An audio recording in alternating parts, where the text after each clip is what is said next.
Greetings, everyone. Kind of a short disambiguation addendum today because I completely forgot something. Back when I did season 18, there was a little something I meant to do at the tail end of that I completely forgot, because there's one more story that actually slots in smack dab in between seasons 18 and 19. So season 18, of course, was the final season of Tom Baker as the 5th Doctor. Season 19 was the debut season of Peter Davison as the 5th Doctor. But in between those two, there was something special, something unique, something that had never been done before in Doctor Who history, and it is worthy of note. And so it is getting its own disambiguation, even though we're only talking about one DVD here. Yes. So, we'll call this Season 18A on the Doctor Who DVD Disambiguation, today on the Multimedia Chronicles.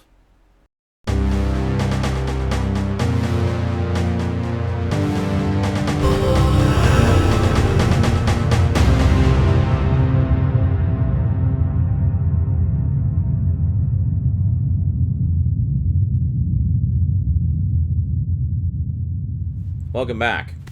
Alright, so what am I talking about? Well, back when I did season, 15? 16? Season 15, yes. I made mention of this briefly, and also mentioned intending to get back to it when we got to that part of the chronology, and then, of course, I forgot.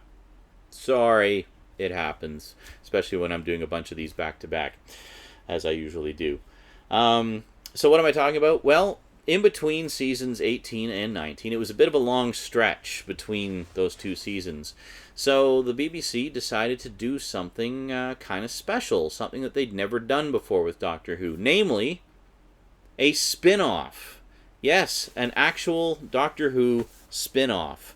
Now, this was a pilot episode intended to become a series if it was successful. Sadly, I guess it was not successful, so it did not become a series. However, it is notable in Doctor Who history is because this is the first time this was ever done. And for a long time, for a very long time actually, it was the only time it had ever been done. Now with the new series of Doctor Who, there's been several spin-offs. Some have been more successful than others. But for the classic series, this is the one and only time they ever tried to do that. So what am I talking about? I'm of course talking about, you'll find it on a double pack with The Invisible Enemy, story number 93. But I'm talking about K9 and Company, A Girl's Best Friend. Now this was the, if we take a look here, The Invisible Enemy disc is just the normal Tom Baker picture, but then this one we actually have K9. Can you see? Probably can't, it's not focused because it's focused to back here.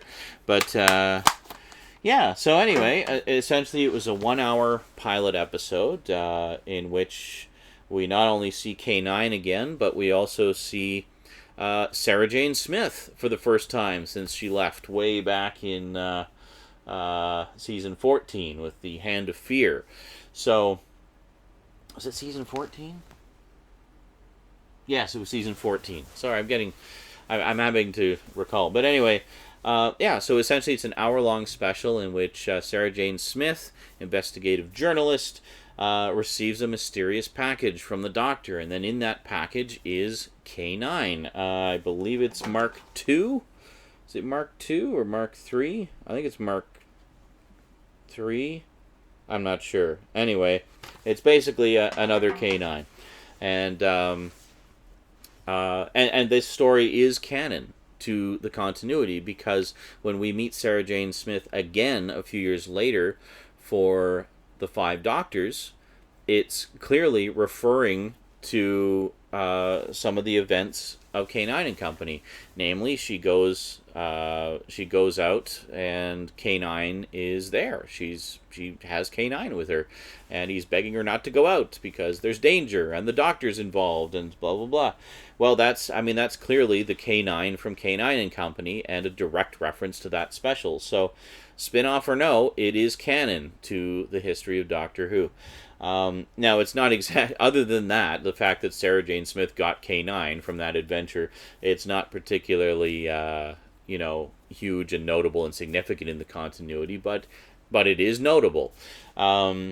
yeah, so that's pretty much it in a nutshell. And on the DVD here, we have a bunch of extras, including a commentary with Elizabeth Sladen and John Leeson. There you go, Sarah Jane and K9 themselves doing the commentary. So that's pretty cool. Yeah, so I'm not sure. Well, I guess I can kind of see why they paired these together, because The Invisible Enemy was the first story with K9, and K9 and Company was kind of the last story that K9 appeared in properly, until coming back years later for, of course, the Sarah Jane Smith adventures, which the Sarah Jane Smith adventures basically being what K9 and Company would have been at the time, but much more modernized and updated and such. So eventually we did get K9 and Company in a way, in the form of the Sarah Jane Smith adventures, which ran for 5 series until Elizabeth Sladen sadly passed away from her long battle with cancer. But yeah, and then both Sarah Jane and K9 appeared in a few episodes of New Who as well, which is pretty cool. So we got to see them come back.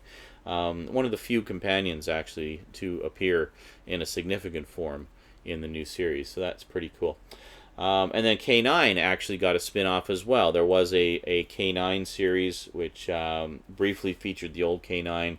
That K9 regenerated into a new K9, and then had a 26 episode single season, which I saw a little bit of. I thought it was kind of cool because it takes place in almost like a dystopian, totalitarian future, like near future or world kind of thing.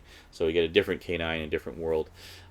It's up to you whether you consider that particular K9 series to be canon to Doctor Who. It was kind of done independently, and they got the rights to use the original K9 in the first episode, and then the redesigned K9 was used for the remainder of it. It was basically, I think, mostly a CG K9 that could fly and stuff like that.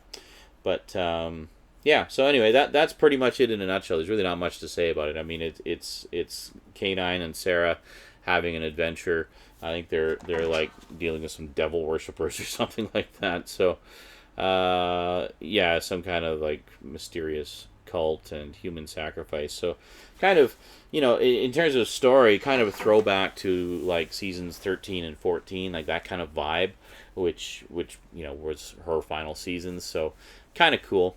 I always thought it was alright, not great, but I can kind of see why it didn't take off. The theme song is done by Ian Levine, Doctor Who superfan and music producer and whatnot. And honestly, it's not the greatest theme song, but it's fine for, I guess, 1981 when it came out. Yeah, so it was a nice little thing in between the seasons for us to check out. Now, I don't think we saw it over here until quite some time later, so I definitely saw it out of continuity with the rest of the series, but yeah, what have you. Anyway, that's it from me to you for now. So that is all of season 18A right there. That one special / pilot / failed attempt at a series or spinoff. Yeah, K9 and Company, a girl's best friend. Yeah. Alrighty. Just like to take a quick moment to thank my Patreon sponsors. Thanks, Patreon sponsors. You're all awesome. I love you guys and gals so much. You're making things happen, making things possible, and that's terrific. I really appreciate the support. A special big thanks to Kyle Pellegrini and Get Your Gorgeous On, the awesome e-mag run by Michelle O'Toole and Simon Hedger. They are, of course, Kyle, Simon, and Michelle are, of course, my highest level sponsors, so big thanks to you guys. Really appreciate the support. And yeah, everyone else watching, please do consider becoming a Patreon supporter, because it all goes right back into the show and allows me to do more cool stuff like this for you, and other cool stuff too. Alrighty, that is it from me to you for now. So until next time, thanks for watching, and sayonara.